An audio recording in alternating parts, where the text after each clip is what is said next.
that's what I'm thinking is like around the holidays, we think that we need to do all these things. We have all these like summer bucket lists. We have all these winter bucket list items. And it's like, oh, we have to do this, this, and this, and this. And it's exhausting. I will say social media plays a big part in this. Oh, absolutely. You know, when you're scrolling through your feed and you're looking at everyone's beautiful holidays and their routines and their decorations, and you almost get like FOMO of like, I want my house to look like that. I want my holidays to look like that. And that's okay to want that, but you need to manage your expectations of what you can actually do without overloading yourself as the parent, as the therapist, but also keeping in mind your sensory kiddos who are going to feed off of that anxiety. I'm Rachel. And I'm Jessica, and this is All Things Sensory by Harkla. We are both certified occupational therapy assistants, and together with Harkla, we are on a mission to empower parents, therapists, and educators to help raise confident and strong children of all abilities. On this podcast, we chat about all things sensory, diving into special needs, occupational therapy, parenting, self-care, overall health and wellness, and so much more.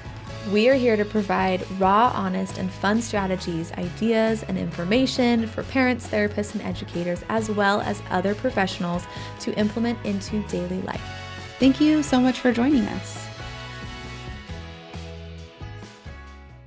Hey there, welcome back to All Things Sensory by Harkla. We are so happy to have you here for another fantastic, unique podcast episode. I'm Rachel. I'm Jessica. And today we're talking about the fall season and regulation and why we see this change in our kids, in our clients, when they are struggling to regulate their sensory needs, their emotional needs, when the weather kind of changes from that like summer, nice, cool weather to the crisp fall, cold winter. Summer cool weather? I mean, you know, it's like the end of September. It's still, at least here, it's mornings are cool, but the days are hot. Yeah, but then it's like dun dun dun. Yeah. Into the winter. Well, then the light changes because it doesn't get light until later, and then daylight savings. Oh, when is daylight savings? I think that is in November.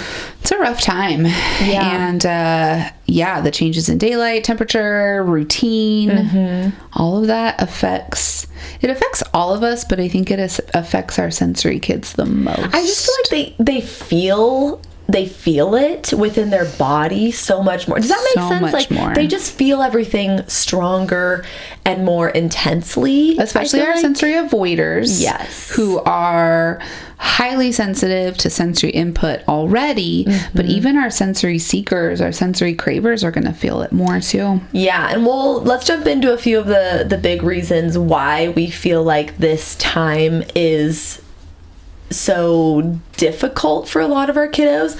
The first one being we see those changes in the weather and we see those sensory challenges change, right? So it's more challenging to get them outside, get them regulated. Oftentimes if I feel like kids are, especially our sensory kiddos, are more sensitive to being cold and they don't like that feeling. I can at least say that for like myself and my kiddos, like that feeling of like, I don't know about you, but my goosebumps hurt me. Really? Does anyone else feel that way? Yeah. Like it's almost like the hair on my legs it's standing up so hard. Like it just like hurts. See, it's a weird thing to explain. You are more sensory sensitive. I am. So yeah, sensitive Sally over here. Another thing is the anticipation of the holidays that are coming up. You know, end of October we've got Halloween. November we're going into Thanksgiving. December is Christmas, and there's a lot of change that happens with the holidays. There's a lot of expectations, a lot of anxiety, potential traveling, if your clients are in school, the school routine changes because of the holidays. Depending on your weather, you might have snow days.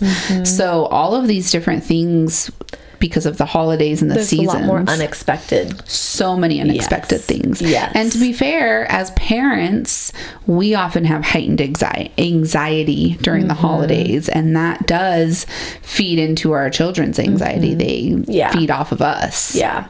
And also, you know, kids go back to school in August, September, depending on where you live, and it's exciting. You're going school shopping, you're seeing your friends, you get a new teacher. Like, there's a lot of exciting new things, which in and of itself itself can be challenging for some kids, but once they're in the routine of, the first couple of weeks, and then we're moving into October, November, December, and that like honeymoon phase of school starting is over. There's tests that are happening, and they're like, darn, this is not fun anymore. It's not fun anymore. I'm done. I want to go home. Well, and at least for us, this doesn't actually happen until probably after December, which is a whole nother topic. But for us in Idaho, if the weather is below a certain degree, they can't go outside for recess. Oh, yeah. So then that's going to change the school routine for our elementary school kids too. Exactly. Yes. And then finally, because daytime is shorter in the winter, kids go outside less. Adults often go outside less. It's harder to get outside in the morning. It's harder to get outside in the evening. So you're getting less sunlight, possibly more screen time, and more illnesses. Exactly. So those are really the main reasons, I think, why fall is so hard. There's probably more, but those are the ones that came to our mind, and we see the most frequently happen with our kiddos, our clients, our students. And so some things that we see during this time of year, the first one, we see more meltdowns. We see longer meltdowns. We see more intense meltdowns for sure. We're going to see potentially a decrease in progress in therapy. That's a good one. Yeah. Because of the meltdowns, because of that honeymoon period is over. Especially, beginning of the school year, you might even get new kids on your caseload, if you work in the schools, of course. And so kind of this there's this hump that you have to go over in the fall, I feel like. Plus, because of the holidays, you're likely going to have decreased therapy time. You're going to have more cancellations because your clients are getting sick. You're going to have more cancellations. So I think we do see kind of a drop in progress. Yeah. Going along with that, we see more fatigue, we see lower energy, we see more anxiety at home, at school, at the clinic. Kids are just, and adults are just on edge. There's just so many changes. There's so many things that are different going on. And I just feel like everyone is in this state of fight or flight around the holidays. I wish there was a way, we're doing our shopping, we're putting our lists together, we're decorating, we're, dealing with the weather if you live in a place where there's weather. And I just feel like it's... If you live in a place where there's weather. Weather. Weather changes. I just like how you said that. It made it sound funny. But you know what I mean? It's just...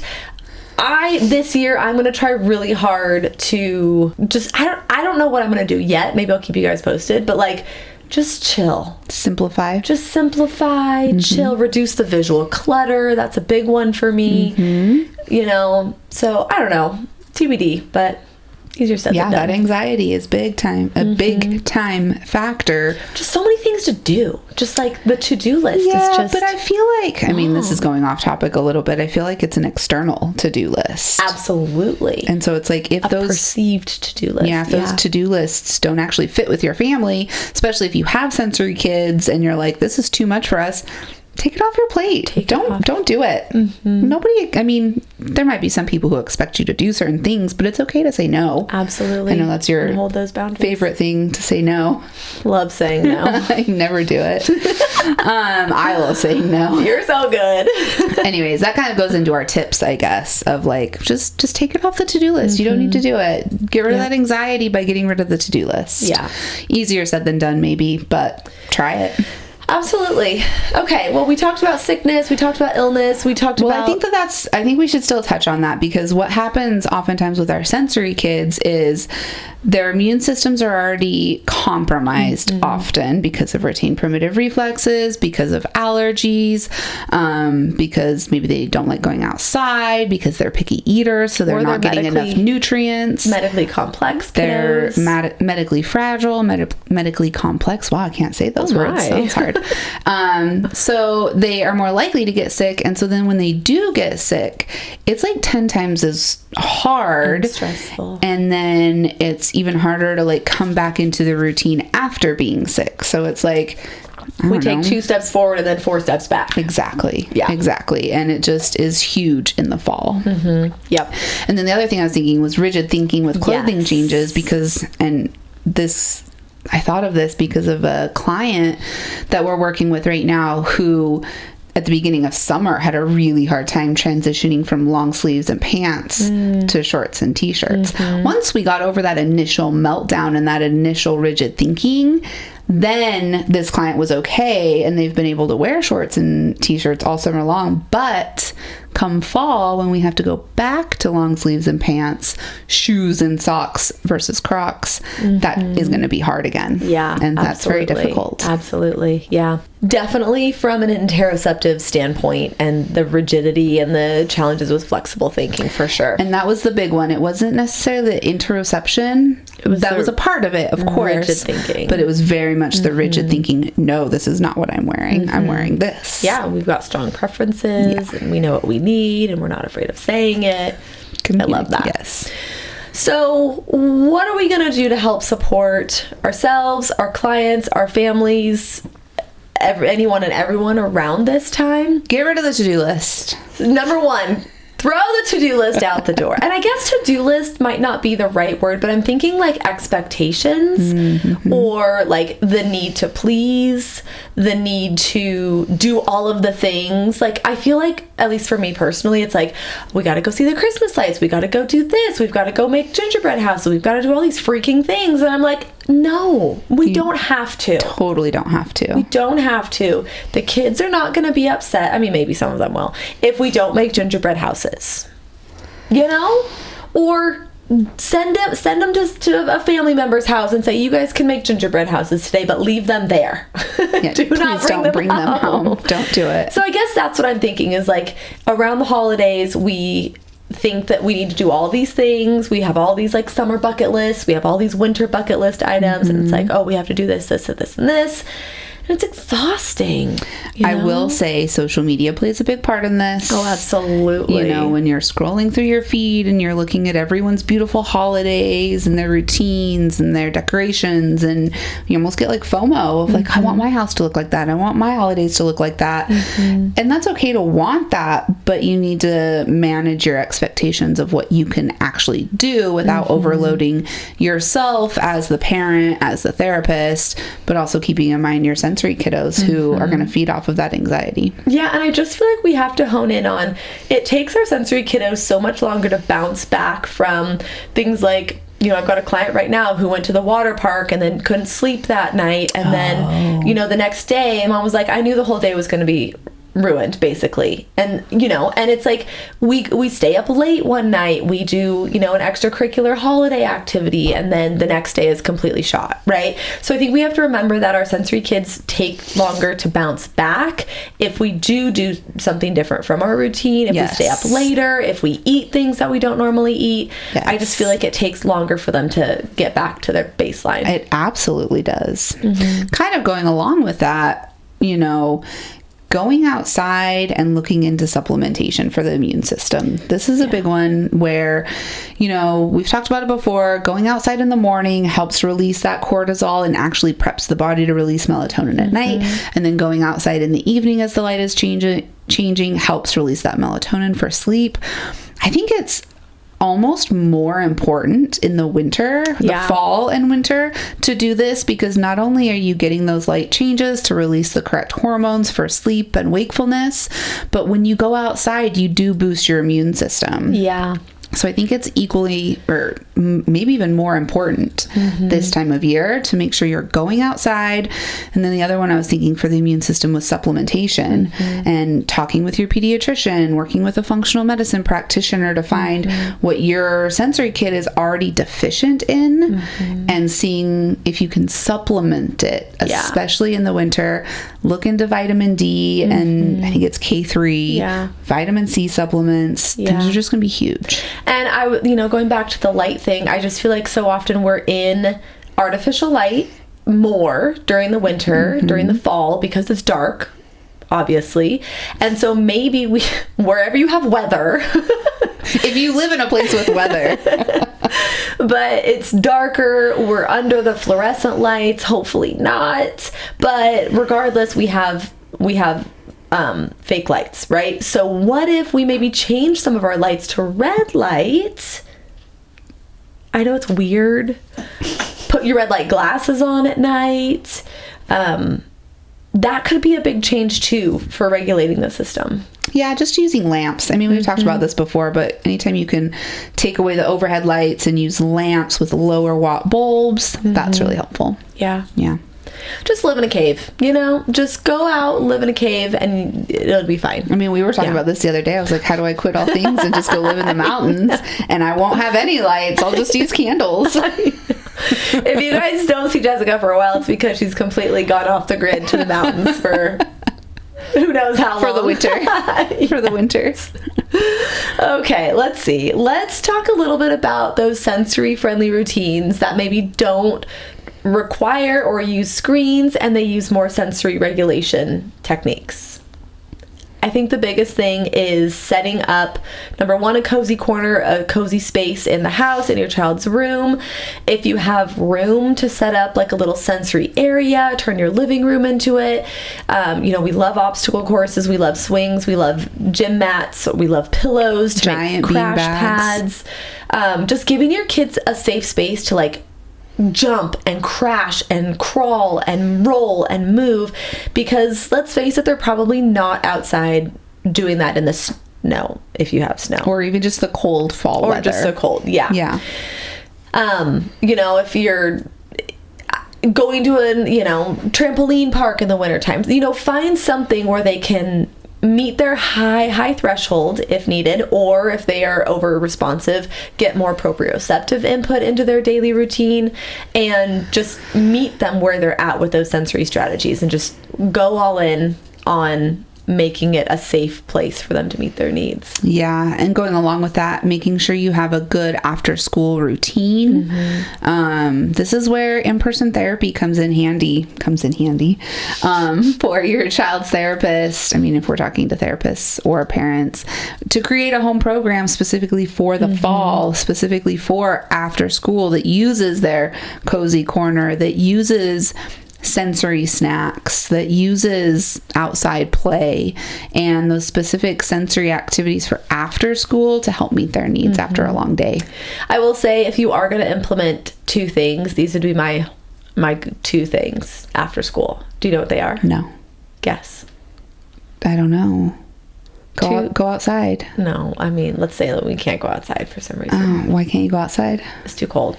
Well, so you bundle up in warm clothes? This isn't me. This is them. Okay. Sorry. Threw you guys under the bus. I have no idea. You don't know what they're going to be? Crawl. That's one of them. Okay, I got one. I don't know the other one. I don't know. Bubble Mountain. Oh, see, I was thinking of Bubble Mountain too. You should have said it. I love Bubble Mountain. I know. It's the best. It's a great after-school activity. You're working on deep breathing, proprioception, visual, tactile, and you get that good crawling input too. For anyone who is new to the podcast or new to what we like to talk about, Bubble Mountain, what is it? You're going to get a bowl or container, and you're going to fill it up with water, squirt the dish soap in. You need to put the dish soap in after the water, and then grab a straw, and you're going to use the straw to blow into the water, and it creates this big bubble mountain.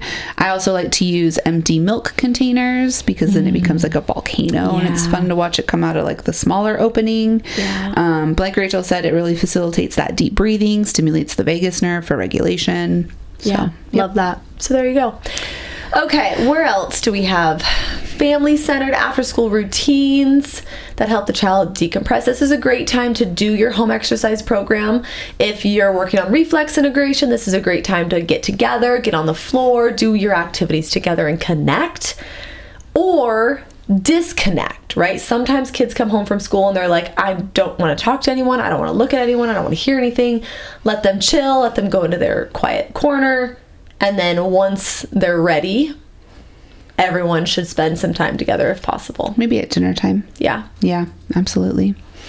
So hopefully that's helpful. Yeah. I feel like the fall into the winter just can be so stressful. I think the holidays really are the biggest issue. That and getting sick. Yeah. Those are kind of the two biggest things. So hopefully we gave you some good ideas. Get rid of the to-do list. Go outside. Yeah. Supplement. Yeah. There you go. If you loved this episode, we'd love it if you would share it with a friend or a family member who needs a friendly reminder. Take a screenshot and tag us on Instagram at All Things Sensory podcast, that'd be great. And then leave a review, either iTunes, Spotify, YouTube, leave a comment. We just love your love and we appreciate it. We love your love. And if you're anywhere with weather, good luck. Have a great fall season. Okay, bye. Thank you so much for listening to All Things Sensory by Harkla. If you want more information on anything mentioned in the show, head over to harkla.co/podcast to get the show notes. If you have any follow-up questions, the best place to ask those is in the comments on the show notes or message us on our Instagram account, which is at Harkla_family or at All Things Sensory Podcast. If you just search Harkla, you'll find us there. Like we mentioned before, our podcast listeners get 10% off their first order at Harkla. Whether it's for one of our digital courses or one of our sensory swings, the discount code SENSORY will get you 10% off. That's SENSORY. Head to harkla.co/sensory to use that discount code right now. We are so excited to work together to help create confident kids all over the world. While we make every effort to share correct information, we're still learning. We will double check all of our facts, but realize that medicine is a constantly changing science and art. One doctor or therapist may have a different way of doing things from another. We are simply presenting our views and opinions on how to address common sensory challenges, health-related difficulties, and what we have found to be beneficial that will be as evidence-based as possible. By listening to this podcast, you agree not to use this podcast as medical advice to treat any medical condition in either yourself or your child. Consult your child's pediatrician or therapist for any medical issues that he or she may be having. This entire disclaimer also applies to any guests or contributors to the podcast. Thanks so much for listening.